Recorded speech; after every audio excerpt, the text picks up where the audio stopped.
Nesta noite nós vamos falar sobre o artigo de número 15 de religião do metodismo histórico, do falar na congregação em línguas desconhecidas. Do falar na congregação em línguas desconhecidas.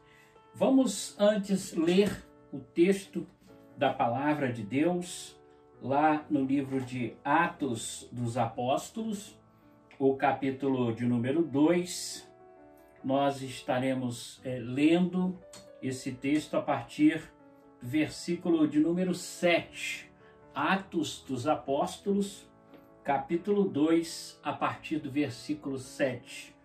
A palavra de Deus nos diz: Estavam, pois, atônitos e admiravam, dizendo: Vede, não são porventura galileus todos estes que aí estão falando? E como ouvimos falar, cada um em nossa própria língua materna. Somos pardos, medos, elamitas e os naturais da Mesopotâmia, Judéia, Capadócia, Ponto e Ásia, da Frígia, da Panfilha, do Egito, das regiões da Líbia, nas imediações de Cirene e romanos que aqui residem. E o versículo 11 conclui dizendo: tanto judeus como prosélitos, cretenses e arábios, como os ouvimos falar em nossas próprias línguas as grandezas de Deus. Como nós os ouvimos falar na nossa própria língua ou nas nossas próprias línguas as grandezas de Deus. Preste a atenção na expressão nas nossas próprias línguas. É interessante porque este texto e este versículo é considerado como derramamento do Espírito Santo, a promessa de Jesus. Mas como você pode observar, se você fizer uma interpretação deste capítulo 2, não houve ali uma manifestação de línguas espirituais, mas houve uma manifestação de línguas naturais de cada região ali representada. Então, esse é um detalhe extremamente importante e relevante nesse texto. Mas antes vamos ler também em nossos cânones o artigo de número 15 de religião do metodismo histórico. Esse artigo 15, ele nos diz o seguinte, ouçamos aqui a leitura deste artigo. É claramente contrário à palavra de Deus o costume da igreja primitiva celebrar o culto público na igreja ou ministrar os sacramentos em línguas que o povo não entenda. Línguas que o povo não entenda. Portanto, você já deve ter observado que nós, nesta oportunidade, não estamos aqui para falar de línguas estranhas no sentido de línguas espirituais. Mas esse artigo de número 15, do falar na congregação em língua desconhecida, está falando de línguas naturais, que hoje seria português, inglês, francês, alemão, espanhol. Nós estamos aonde? Estamos no Brasil. Então, no Brasil, o que este artigo quer dizer é que nós não podemos permitir que um pregador ou uma pregadora ele pregue em inglês, em espanhol, pregue em alemão, se não houver tradução ou intérprete. É exatamente isso que nós queremos falar em cima desse artigo. Então nós, quando hoje estamos dando continuidade aos estudos sobre os 25 artigos de religião, estamos no artigo de número 15, observamos esse detalhe. É claramente contrário à palavra de Deus e ao costume da igreja primitiva celebrar o culto público na igreja ou ministrar os sacramentos em línguas que o povo não entenda. Então nós, no nosso caso, no Brasil, falamos português. Então não podemos permitir que seja utilizada uma outra língua se não houver interpretação. O nome clássico que se dá à língua nativa de um país ou de uma localidade se chama vernáculo. Esse é o nome clássico que se dá à língua de um país. Então, o nosso vernáculo ou a nossa língua é a língua ou é o vernáculo português, a língua portuguesa. Vernáculo vem da origem latina vernáculos e significa pátrio, puro, nacional, castiço, polido, purista. Mas basicamente nós pegamos esse significado pátrio ou nacional. Nós temos que aprender a valorizar a nossa pátria, a nossa nação. Valorizar a nossa pátria, a nossa nação, é valorizar a nossa língua, a nossa cultura, o nosso povo. É exatamente o que este artigo 15 está querendo nos dizer. É a compreensão e a importância da língua vernácula no culto, da língua da nação pregada no culto. A expressão língua vernácula é utilizada no 24º artigo de religião da Igreja Anglicana, de onde se derivou os 25 artigos do metodismo histórico. E esse, dentre eles, se derivou do artigo 24 na Igreja Anglicana. Na Igreja Metodista é o artigo de número 15. Então nós observamos que lá também tinha 39 artigos. Nós temos apenas 25 artigos de religião. As missas na Igreja Católica Apostólica Romana, até o início da década de 1960, não eram celebradas na língua nativa dos países. Você sabia disso? Então, até a década de 1960, a Igreja Católica não celebrava as suas missas em língua nativa, no caso do Brasil, mas era em latim, como uma espécie de língua litúrgica, que era oficial na Igreja Romana. Então, se você perguntar, talvez para as pessoas mais antigas, os seus avós ou os seus bisavós, na década de 1960, eu não me lembro que nasci em 65, mas quem participava da Igreja Católica sabia que todas as missas eram na língua latina, porque o católico ele achava que era a língua litúrgica ou a língua oficial da Igreja Romana. Somente posterior é que foi ser retirado, essa prática na Igreja Católica. E isto ainda é uma tradição que não foi totalmente abolida dentro da Igreja Romana. Nos dias atuais, ainda há a prática da Igreja Ortodoxa Etíope de realizar as suas celebrações, melhor dizendo, na língua geês, por exemplo. Então, a Igreja Ortodoxa etíope, ela até nos nossos dias atuais celebra as suas missas ou seus rituais na língua ge'ez, que é uma língua também antiga, semítica, né?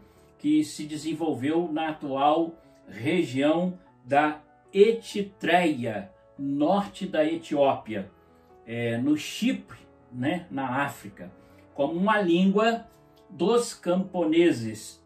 E posteriormente a língua ge'ez veio a se tornar a língua oficial do reino Axum e da corte imperial da Etiópia.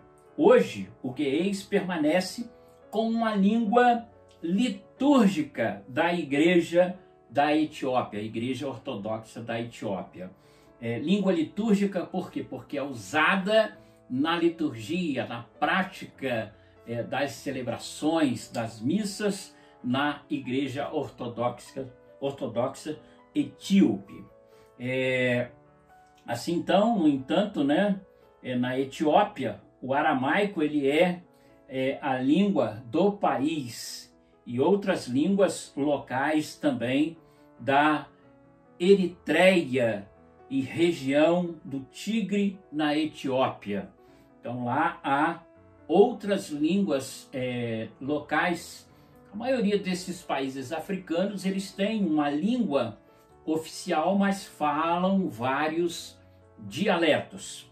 Note que dialeto não tem nada a ver com gíria.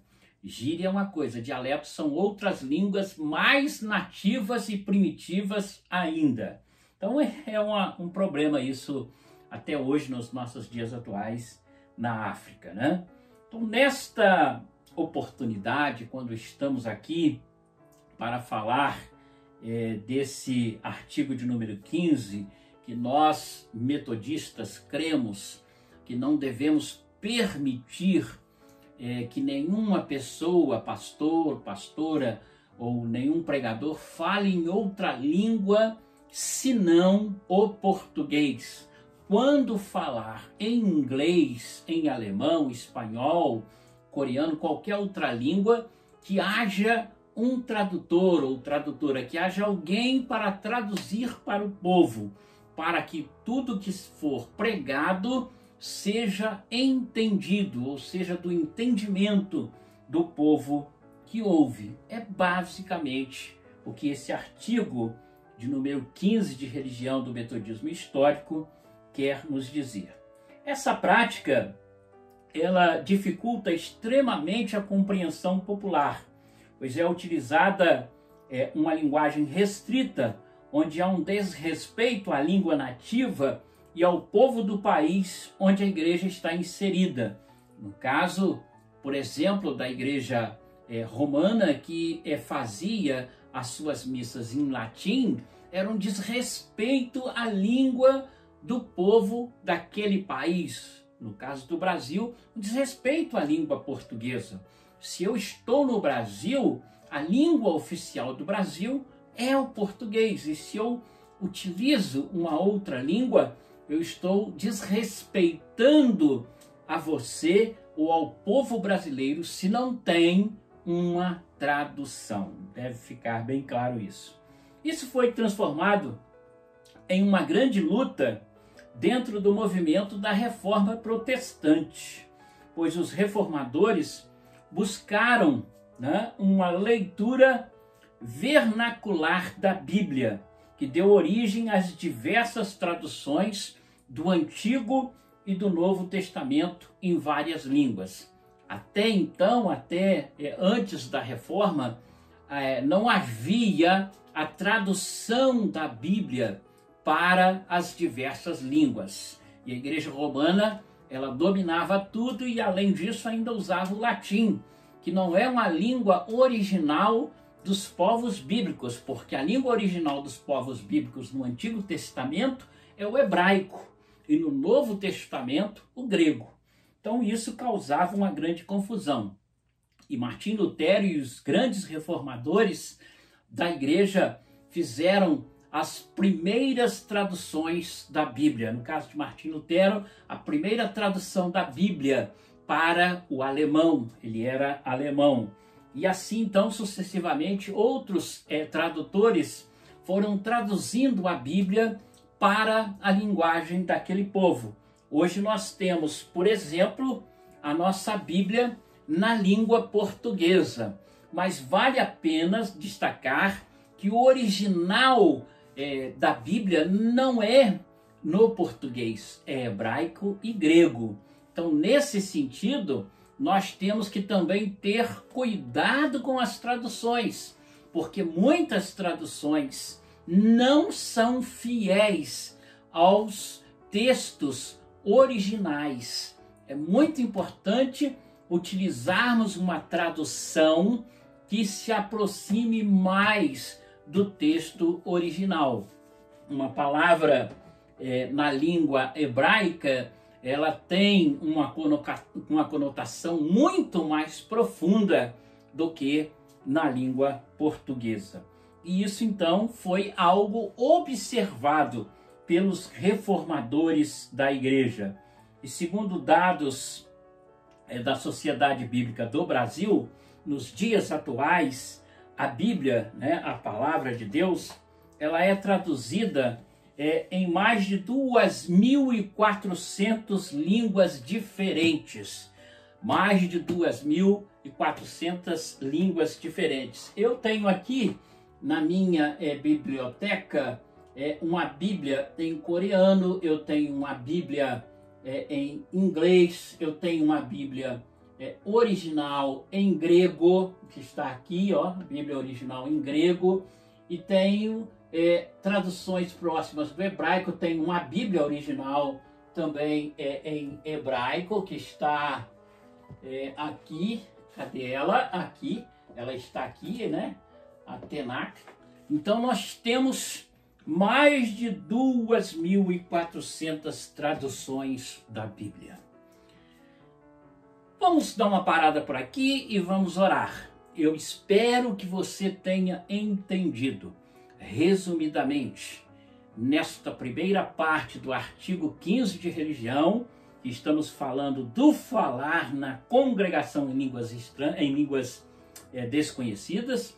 Nós não estamos falando nada relacionado a línguas espirituais, mas línguas nativas. É isso que nós estamos falando.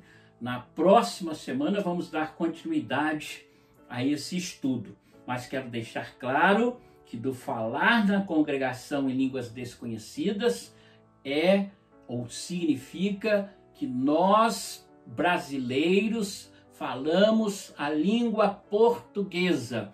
E quando seguimos este artigo, não devemos permitir que haja pregadores ou pregadoras em nossas igrejas falando inglês, francês, alemão ou espanhol, se não houver tradutor, ok?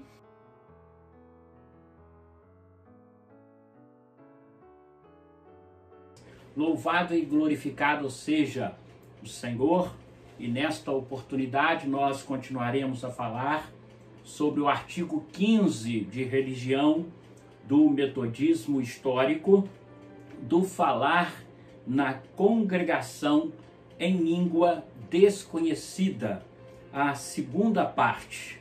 Mas antes, ouçamos o que nos diz a palavra de Deus em 1 Timóteo capítulo 5. Aliás, 1 Timóteo capítulo 2, o versículo 5. 1 Timóteo capítulo 2, o versículo 5. A palavra de Deus nos afirma: porquanto há ou existe um só Deus e um só mediador entre Deus e os homens, Cristo Jesus, homem.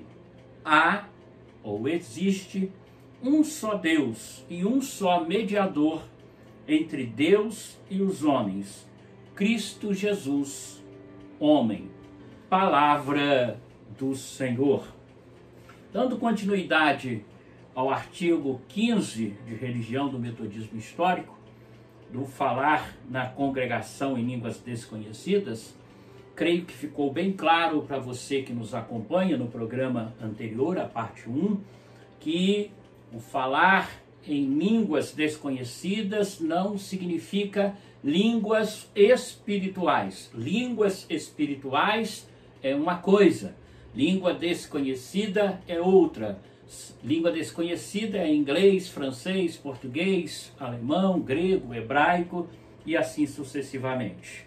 Falamos sobre esses vernáculos, que está bem explicado no programa anterior, e estamos dando continuidade falando sobre a palavra de Deus. Também aqui falamos no último programa que a Bíblia hoje já é traduzida em mais de 2.400 línguas diferentes, mas vale a pena lembrar, como falamos no programa anterior, que a Bíblia, no original, ela não foi escrita em português.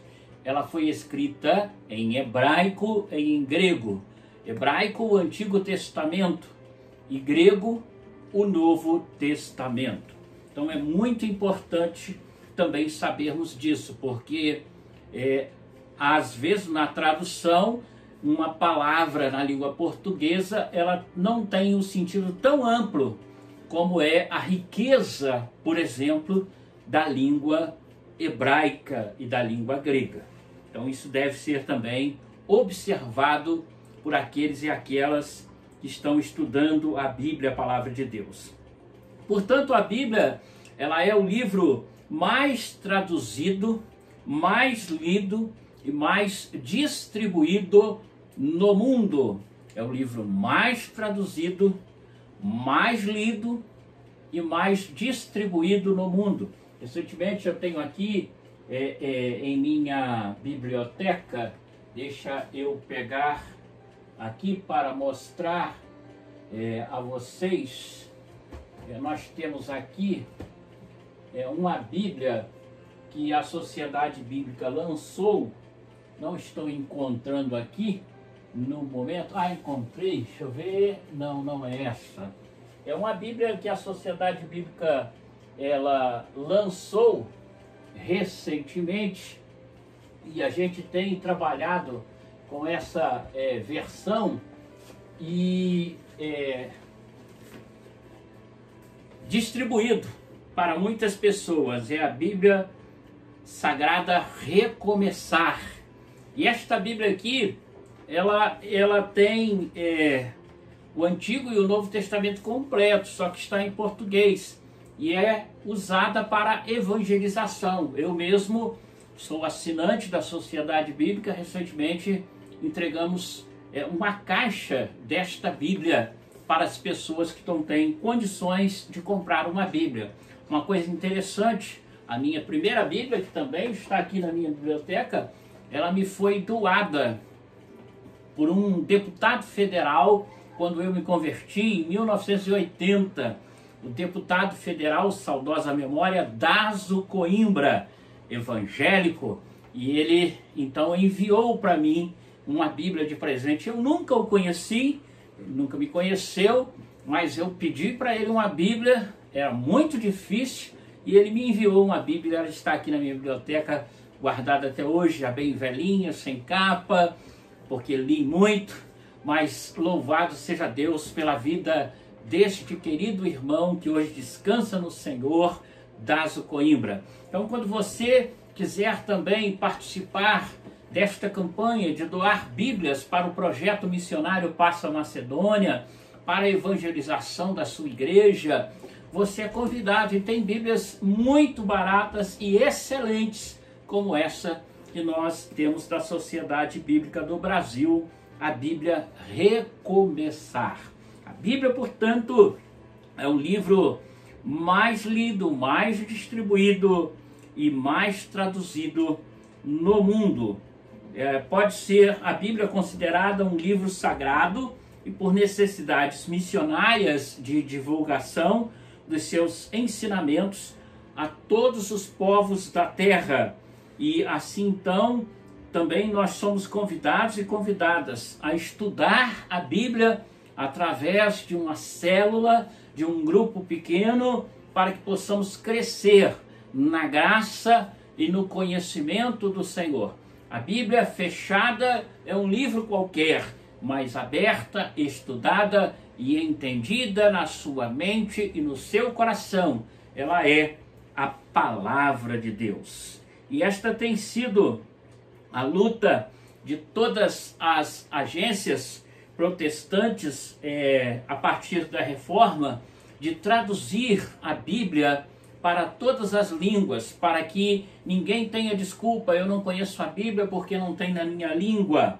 Não, a Bíblia começou a ser traduzida para o alemão, para o inglês, para o francês, e hoje ela existe em várias versões.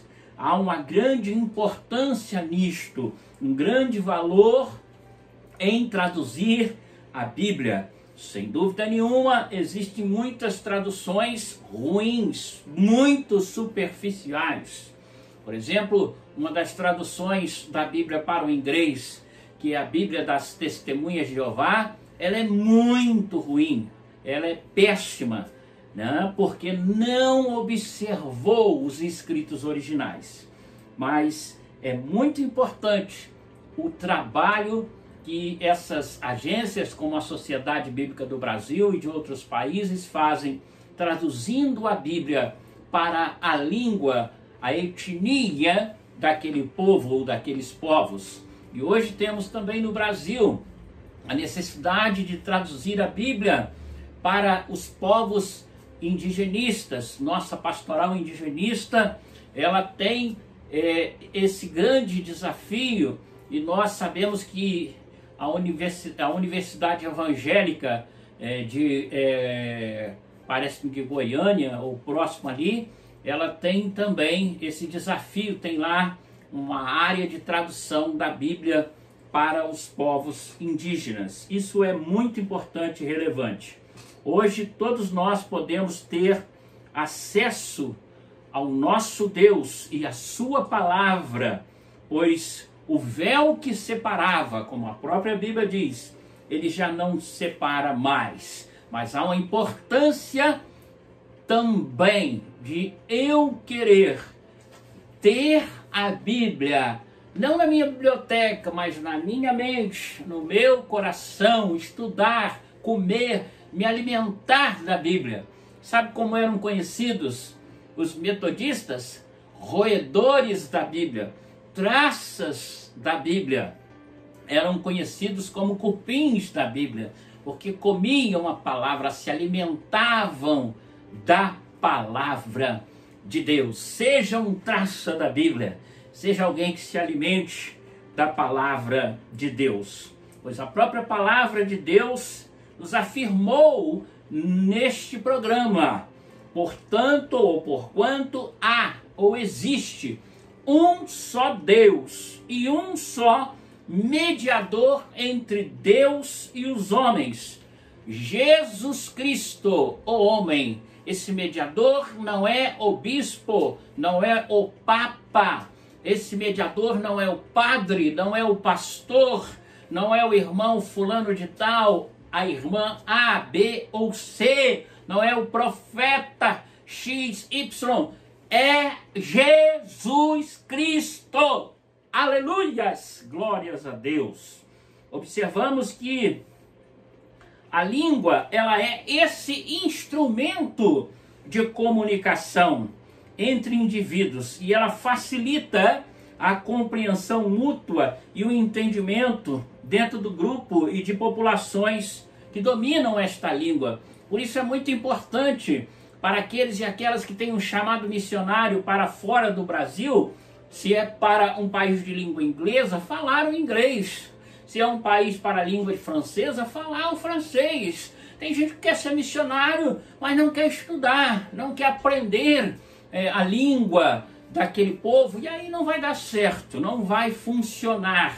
Então é um grande desafio que nós temos, que é na visão missionária também, entendermos a importância de termos o conhecimento da língua daquele povo ou daquela etnia que pretendemos evangelizar, falar, contar a história de Jesus e levar a Bíblia, a palavra de Deus na linguagem deste povo. Isso é muito importante dentro da visão missionária. Nós também sabemos que isto não acontecia no mundo de Jesus. Jesus falava hebraico, falava grego, falava aramaico, ele tinha um grande conhecimento das línguas da sua época. Creio que se existisse hoje, falaria também português, falaria também inglês.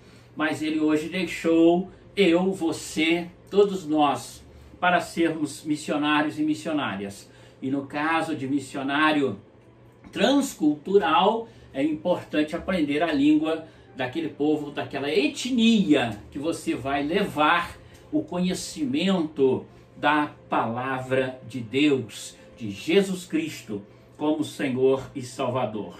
Sem estas características, não há um verdadeiro entendimento e comunicação da palavra de Deus. E também na nossa língua, é muito importante a gente saber que para que eu possa comunicar o Evangelho, eu tenho que usar uma linguagem que o povo entenda. Não adianta eu querer pregar o Evangelho para você e dizer tão assobregético e causalioso é que eu venho me latinar nas congestivas alicerbiáceas clínicas que catilinam a mesocerbácea na dianocésia esburafilosa. Quem de vós poderá nos entender? Talvez você não está entendendo nada do que eu falei nesse trecho, porque eu estou usando um português arcaico. Então nós temos que ter simplicidade em falar, em pregar a palavra de Deus. Palavras que caiam na mente, no coração, na vida daqueles e daquelas que a recebem. Dentro da prática romana, estava acontecendo a hegemonia do latim como uma língua litúrgica. E hoje nós observamos a hegemonia do inglês, né, no mundo como uma língua mundial falada mundialmente. Mas nós não podemos aceitar tais práticas na vida comunitária, cultos e celebrações em nossas igrejas locais. Não há uma hegemonia de língua. É importante valorizar a língua que o povo fala. Isso é importante. E aí nós temos que ter uma liturgia contextualizada, um culto contextualizado, uma palavra de Deus, um sermão contextualizado, para que esta pessoa seja alcançada na simplicidade e na pregação da verdadeira palavra de Deus. Havia também uma hegemonia de quem sabia um pouco sobre, teoricamente, quem não sabia nada. Ainda hoje existem pessoas intelectuais querendo impor a sua sabedoria sobre o povo, sobre a igreja. Não aceite isso, meu querido irmão e irmã.